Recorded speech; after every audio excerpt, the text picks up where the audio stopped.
Olá, galera do YouTube, beleza demais com vocês? O meu nome é Igor Silva, eu sou de Betim, Minas Gerais, proprietário do Canário ECD.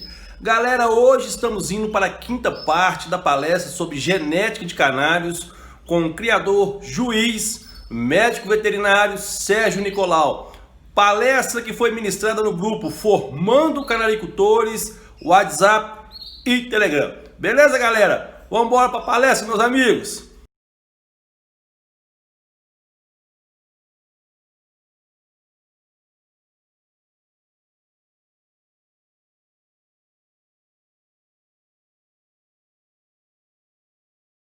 Boa noite, Adriano. Se você está notando que está sempre ficando cada vez mais claro, pode ser que você está perdendo os genes dominantes aí no meio do caminho, de fator escuro.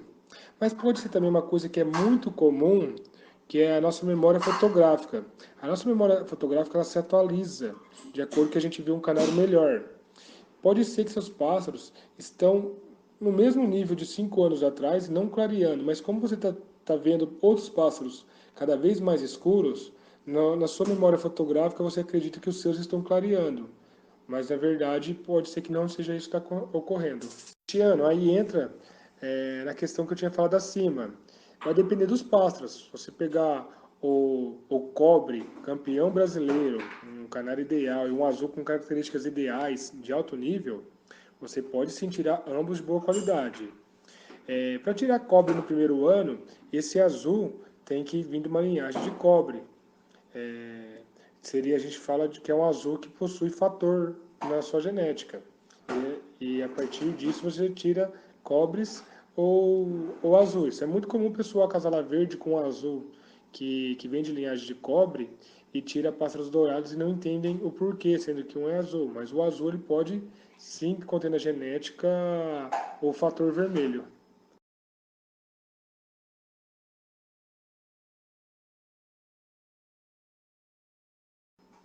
Boa noite, Fernando. Sim, em homozigose, o topete, assim como o branco dominante, ocorre o fator letal. Mas Serginho, a canária botou 5 ovos, nasceram 5. É porque nenhum dos 5 ovos continha no seu genótipo a homozigose do fator dominante. Quando isso ocorrer, sem dúvida vai causar a morte do embrião. E como se sabe disso, Serginho? Pela probabilidade genética, pela quantidade de filhotes que nascem numa uma larga escala, num acasalamento que tenha acima de 100 filhotes desse tipo, você consegue avaliar que o número de filhotes, a, a transmissão possui um fator letal nos homozigotos. Outra questão é que a gente não tem um pássaro homozigoto de topete e nem branco dominante. Um pássaro que, ao acasalá-lo, tira 100 filhotes dele e 100 filhotes de topete ou 100 filhotes branco dominante. Ou seja, o homozigoto não existe na prática. Mas, Serginho, eu tinha um canário branco dominante que eu casalei ele com uma fêmea amarela. Ou tinha um canário de topete que eu casalei ele numa canária sem topete. Eles criaram 50 filhotes e todos nasceram de topete ou todos nasceram branco dominante. Bem, isso é questão de probabilidade. Pode ser que a chance de socorrer é mínima, mas pode ocorrer, assim como ganhar na Mega Sena pode ocorrer para uma pessoa, mas a chance de socorrer é muito difícil.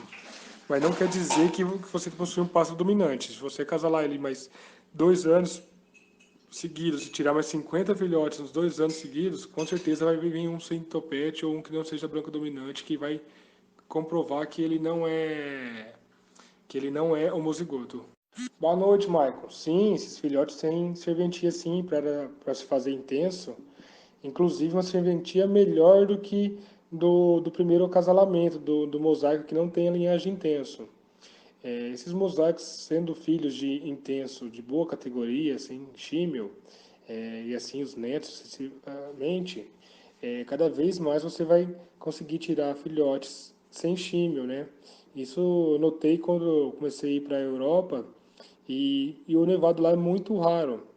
E eu percebi que mesmo dos criadores que só tinha intenso e mosaico na sua criação, os intensos não possuíam Shimmel. E era uma coisa que me causava dúvida, porque eu acreditava que qualquer intenso filho de mosaico, ele iria apresentar Shimmel. Mas não.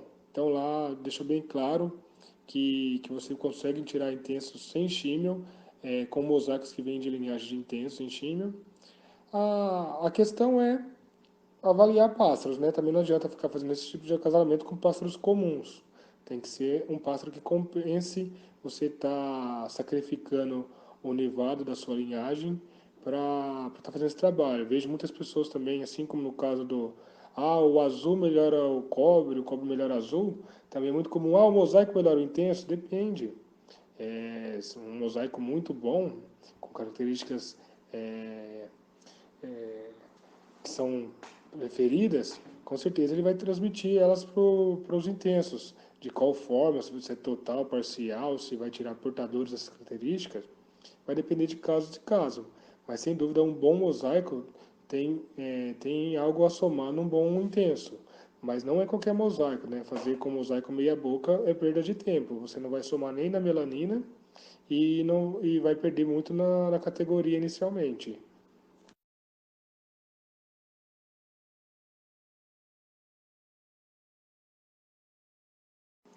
Wallace, pode ser feito sim entre irmãos próprios. Os prejuízos, até onde isso é verdade, vai de acordo com o genótipo da ave, né? Que a gente vai de caso em caso novamente. Se for uma linhagem que já tem algum problema neurológico, tem uma baixa rusticidade, tem um problema de quisto, tem algum problema já conhecido, o prejuízo vai ser maior nesse acasalamento. Mas é um casal que você recebeu lá, você não sabe a origem, os pássaros parecem, aparentemente estão normais, tem uma boa reprodução, você pode utilizar os filhos deles, irmãos com irmãos, sem sombra de dúvida, tá? Pode ser que você casar e tenha inúmeros problemas, mas assim também pode ser que você casar e tenha somente benefícios.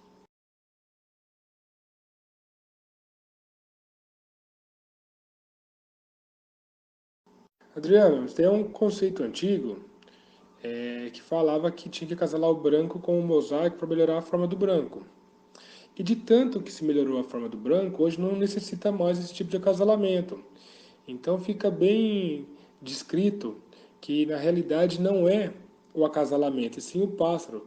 Hoje a gente tem brancos tão bons de forma que na verdade hoje, de maneira geral, o branco que melhoraria a plumagem do mosaico. Tá ok? Boa noite, Luiz. Bem, você descreve que todos têm a mesma brancura, os olhos e bicos semelhantes, a forma semelhante, né? Mas desde que exista dois canários dentro de uma gaiola, um é melhor que o outro. Isso é regra. Não existe empate em canários. Quando um é melhor que o outro, a gente pesa todos os itens de acordo com o manual de julgamento, no qual ele descreve qual item tem maior valor, e assim a gente faz a soma geral de todos os valores atribuídos ao pássaros e, e elege o primeiro lugar e o segundo e assim por diante.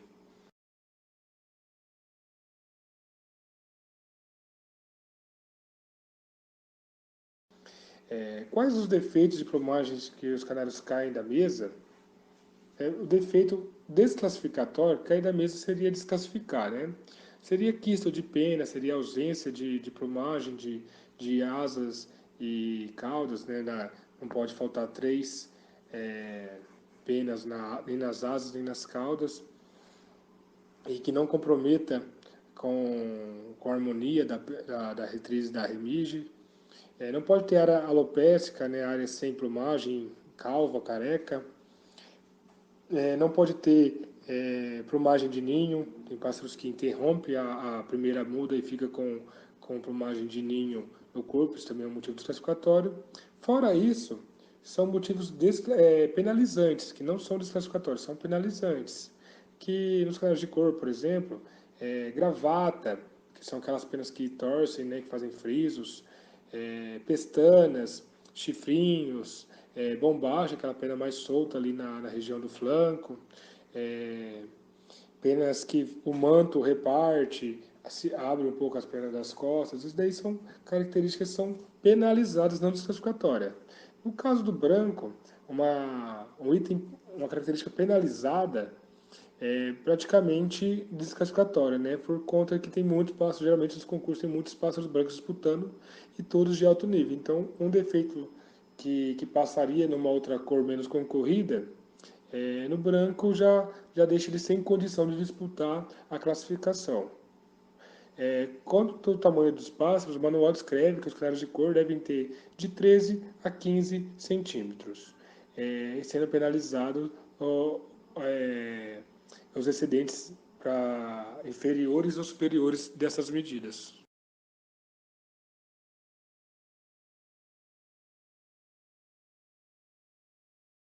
Cara, não tem bem uma geração para ela ser interrompida. Tem até brinco que até dá merda. Desculpa o termo aí, pessoal. Mas geralmente faço aqui até ver que começou a dar problema, tá? E aí eu já abro esses pássaros. Você vai percebendo, né? Os problemas não vêm num boom, não é? É uma questão que tá indo super bem e de repente enche de problema, né? Mas isso pode até ocorrer, né? Mas geralmente não é tão assim. Mas você começa a ver que os pássaros estão começando a ter um problema de plumagem naquela linhagem, um problema de rusticidade, um problema de qualidade espermática, os pássaros estão enchendo menos, os fêmeas estão botando ovos menores, e assim por diante. Mas o acasalamento consanguíneo também ele traz grandes benefícios, se bem utilizado. É claro que tem algumas perdas no meio do caminho, mas inclusive o casamento consanguíneo, que o pessoal confunde, fala, consanguinidade diminui o tamanho do pássaro, diminui a rusticidade, diminui a habilidade materna. Não, pessoal, o casamento consanguíneo ele tanto diminui quanto ele aumenta. Então vai depender de você selecionar depois os pássaros que continuam para esse trabalho consanguíneo. Então se eu pegar a linhagem minha que melhor cria, que melhor enche, e fizer um acasalamento consanguíneo, eu vou estar fixando essa qualidade boa, de habilidade materna, de qualidade espermática, e assim sucessivamente. Então, os Lancashires, por exemplo, são os maiores, é a raça, uma das maiores raças que a gente tem em Canário. Eles chegaram desse tamanho por casamentos consanguíneos. Pegaram os maiores, foram cruzando entre os maiores com os maiores. E então não é que o casamento consanguíneo diminui a ave. Diminui dependendo a característica que vai trazer para a ave no casamento consanguíneo é de acordo com o que você está selecionando e priorizando com a técnica do seu acasalamento.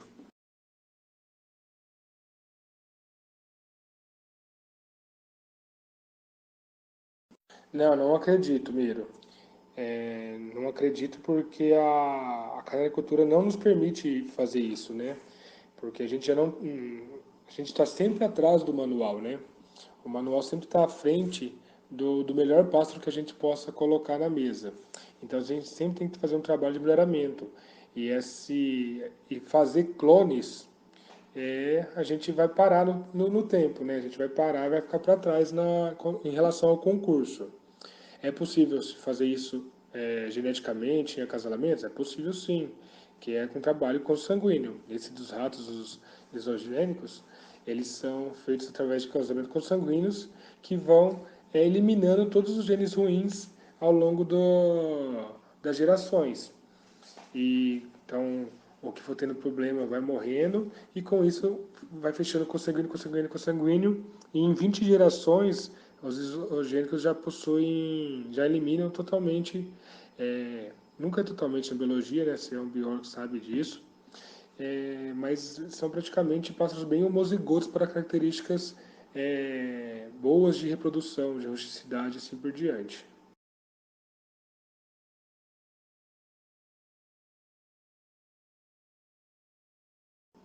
Acreditando que elas são idênticas, né, como seu exemplo, e que elas são as melhores do seu plantel, você casando com um único macho, você tem um maior número de prole dessas fêmeas e com isso você vai ter uma curva de Gauss com maior número de exemplares. Então sua estatística, a chance de nascer um fora da curva, a chance de nascer uma mosca branca é maior.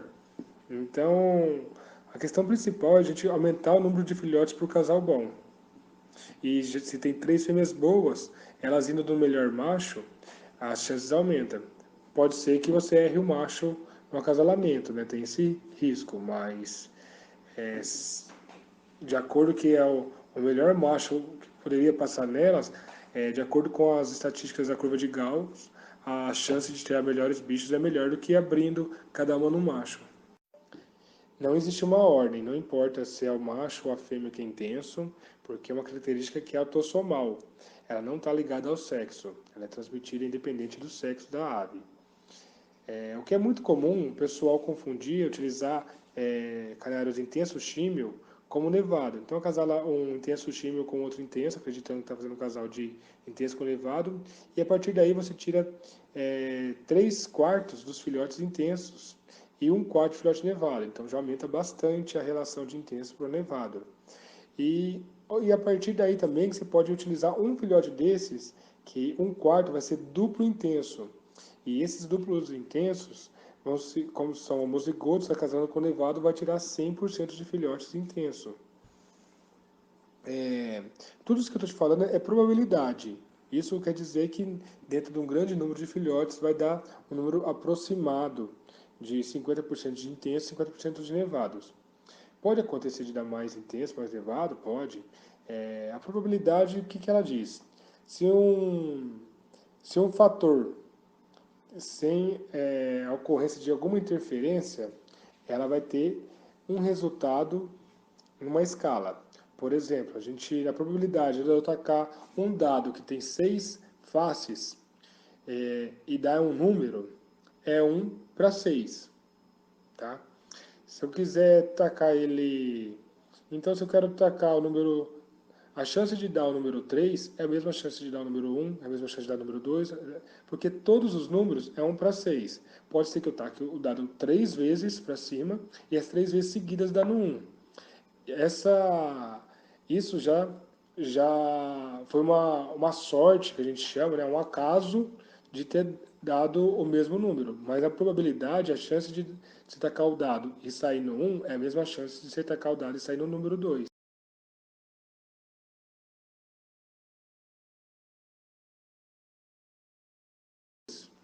Oi, Sandro, nem entrei em detalhes quanto à cor, melhoramento de cor de Isabel, que eu imaginei que a sua dúvida era relacionada a canários de porte. Bem, você quer fixar o isabelino no seu plantel de espanhóis. Sabendo que o isabelino é transmitido de maneira sexo-ligado recessivo, e que nas aves os machos possuem o cromossomo sexual homozigoto e das fêmeas heterozigoto, ou seja, os machos são os ZZ e as fêmeas ZW, né? Que é o contrário dos mamíferos, né? Que é as fêmeas que são XX e os machos XY. Então vamos lá, vamos acasalar. Serginho, eu tenho um espanhol isabelino. O que eu faço para fixar isso? Você vai acasalar ele com uma isabelina, você vai tirar 100% de espanhóis isabelinos. Você vai acasalar ele com uma verde, com uma ágata, com uma canela, você vai tirar todas as fêmeas isabelinas e os machos portadores isabelinos. Se casalar com uma ágata, portando o ágata também. Se casalar com uma canela, vai portar canela também. Mas vão ser verdes portadores isabelinos. E o ideal era você estar fechando, utilizando os machos que portam isabelino, os machos puros, e as fêmeas que são isabelinas. As fêmeas que não são isabelinas, não importa se elas são filhas de isabelinas, de fêmeas isabelinas ou machos portadores, as fêmeas que não são isabelinas, elas não vão acrescentar no seu plantel que quer fazer um trabalho de obter pássaros isabelinos, tá? E também tomar cuidado quando você casalar um portador de Isabel com uma fêmea verde, você vai tirar machos PPs, que são os prováveis portadores. Esses pássaros também já atrapalham um pouco o processo, porque você não sabe se eles portam ou não. Às vezes você começa a trabalhar com eles e ele não porta. Se a intenção for fixar a cor, tente trabalhar com os que você tem certeza. Se for uma questão, pô, Serginho, só tenho isso, eu tirei isso, eu tenho que testar se esses pássaros portam ou não, porque senão eu posso perder esse trabalho. Aí você utiliza num outro trabalho e depois que você confirmar que ele porta, que você só vai confirmar observando a prole, se surgiu alguma fêmea isabelina, aí no próximo acasalamento você já pode utilizá-lo baseando nesse trabalho.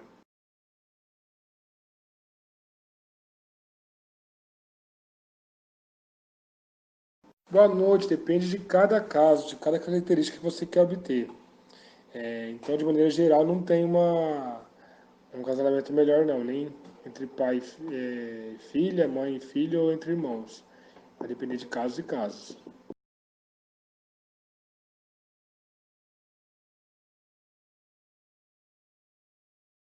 Mostra sim, Adriana. Inclusive mostra já no ninho. Ele vai ter um empenamento mais tardio. E na fase que ele está começando a pular fora do ninho, ele vai ter a região do olho ali, faltando, a região próxima do olho, faltando plumagem. Uma pena mais curta.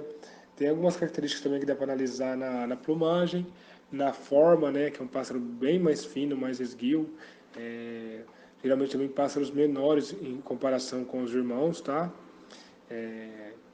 Mas teria que estar te mostrando com a ave. Agora, só por áudio não consigo te explicar de uma maneira didática.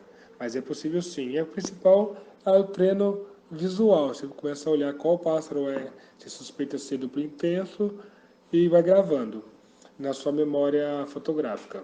Então é isso aí, meus amigos. Fiquem super atentos com a sexta parte da palestra. Para você, criador de canários, tenho certeza que estará ajudando muito você na sua criação, beleza? Galera, forte abraço para todos. Até a próxima. Fique com Deus. Tchau. Fui.